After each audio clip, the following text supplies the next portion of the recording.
cybersecurity, compliance, internal controls, revenue assurance, the board, the leadership, they all now agree on this ontology and agree on this taxonomy.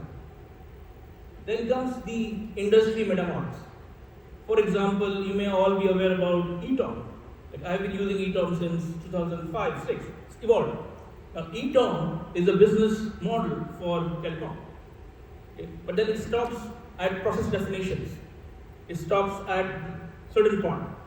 What we do here is we have created a meta model for telecom, where the business architecture, the business context, application context, data context, information context, technology context, security context is all defined end to end. And then that meta model is the starting point for defining the ontology, which then you can adopt into your system where you're going to define the enterprise context. Now, I'm repeating myself again. It's not about now creating a new system. This is all about connecting the dots. Within the automation blueprint, you would realize that you already have these different data points. You need to define one system where you could connect all these dots. And let me give you a case study over here, which is there's an operator here in the Middle East who decided to implement it only for asset management here, for network asset management here. Okay?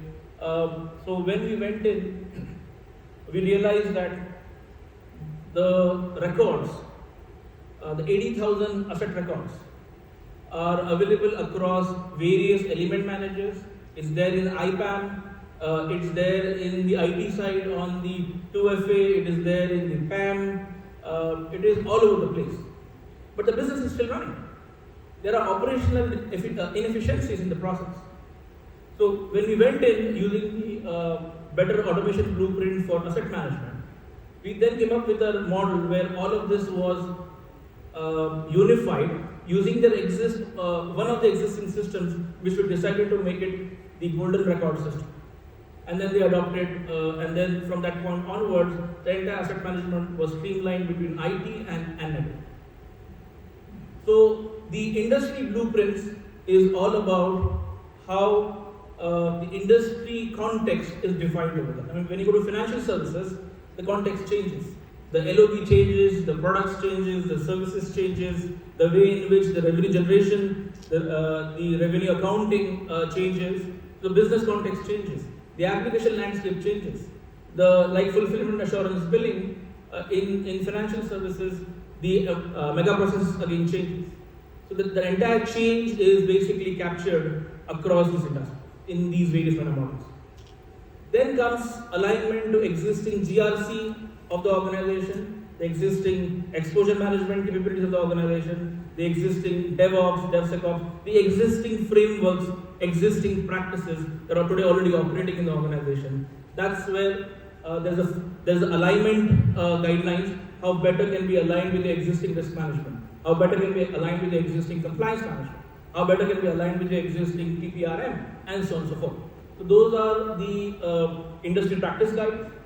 And then finally towards the end is the CMM for better, when you start, the matrix which are needed, the automation blueprint, and an adoption plan. Okay. So that's overall the better framework. We have decided to open source it, and we are going to form better communities and close working groups. So that's something that we will announce towards end of February, and we hope that we are collaboratively able to work with professionals such as you once we open source this, and there's a governance framework put in place. So there's better banking, better telecom, and better financial services models that we plan to implement. These are some of the use cases of better. So policy compliance.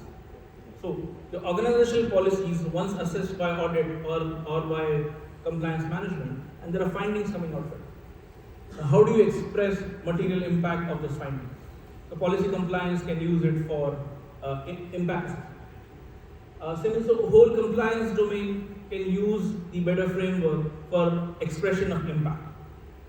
Now in risk management, there is a second leg to it, which is probability. Okay. So I would not dive right now deeper in better, but in our collective wisdom has, we reached a point in better where we have stayed away from probability. We have not got into probability. However, better does align with existing frameworks such as FAIR or any other framework, but we have stayed away from probability. I'm happy to talk about it if you can during lunchtime or thereafter. But certain guiding principles have been put in place which are very pragmatic and based on common consensus from the industry professionals. So similarly, in CCM, continuous control monitoring, again alignment to better.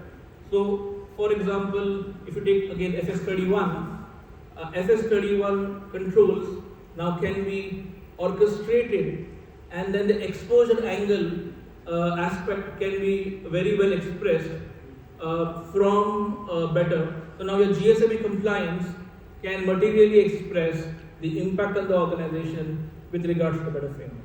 So some indicative use cases around CCM, around threat detection and compliance, and there are many other use cases, but these are most commonly found. So on that note, that's a summary of better and a small case study to present to you.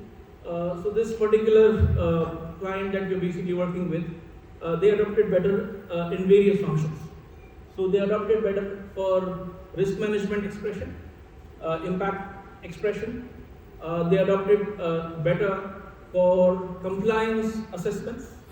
Then they adopted better to negotiate with the external auditors on remediation actions, because now they are able to quantify the net impact and then agree upon action. So what is critical for the organization, or what is medium for the organization, not necessarily the regulator would see it that way. Now there's a common dialogue and agreement on the impacts. So that's basically overall presentation from my side. I'm happy to take questions. And before I open the board for questions, the sole objective why we started off is the position of pain, where the leadership, the board, the CXOs, they want to help, but the challenge that they were facing is we were not able to come on a common ground to express the impact. And that's where this whole ideology of better started. That's all from my end. Thank you.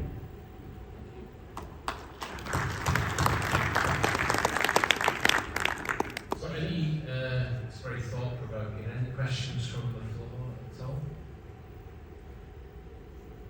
Momentarily lost due to the teams, but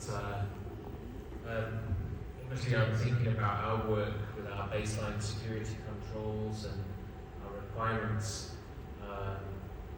Do you think when I look at these compliance schemes and so on, there's a lot of questionnaires, there's a lot of Excel sheets, there's a lot of weight on the CISO who has to do all of these sort of, and then match up all of the different requirements from ISO and so on. Do you think there's a scalable way of fixing this challenge that we all have? Yes.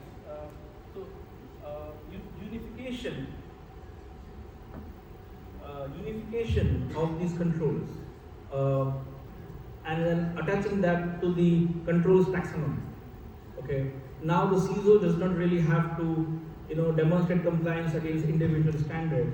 There's an organizational control catalog for different aspects of the business. Okay. And these controls are organizational controls now. Okay. So you comply once and you demonstrate n number of times the compliance against. And now the impact again also is unified. So it significantly saves time for CIs. One of the things that always annoys me is that we produce our documents as PDFs. So if somebody has to manually copy and paste the requirements, is there anything that we could do as an organisation that would make things more easy for you in terms of machine readability or accessibility? Yeah. So we have. So what we have done right now using Optimas is we have built already frameworks in place. So we have FS31 defined in Optimas and other leading frameworks. And we have an NLP use case where you just scan a PDF or an Excel, and then it can read from there and create the control framework. And then it just needs some tweaking, and then you can finalize. So as of now, FS31 or openly available GSM documents have already been created. But if there's a member who subscribes to it, then there are those control documents that can also come in. And then there are two choices of compliance. One is you check the compliance outside the system and then come and update the record. This is what typical GRC systems do. Or then there's built-in capability for defining this automation bots, which can actually go and do a continuous control monitoring and testing and validation. So now your standard assessment is more bot-based and less human-based. One thing that again annoys me a lot is when I get a document that's revised, I cannot easily see the change list. What I'm hearing from you is you don't need that because you are using the automation bots to create the change list. Is that correct? You don't need us to create a change list? That was one common pain point. So typically in an organization you have 50 to 20 different standards, and then every year the standards change. And keeping a track of what has changed and then where do I go and update that in my control framework was one use case that we took. And then we automated that. Thank you. Okay. Any other questions? Thank you very much. And, yeah.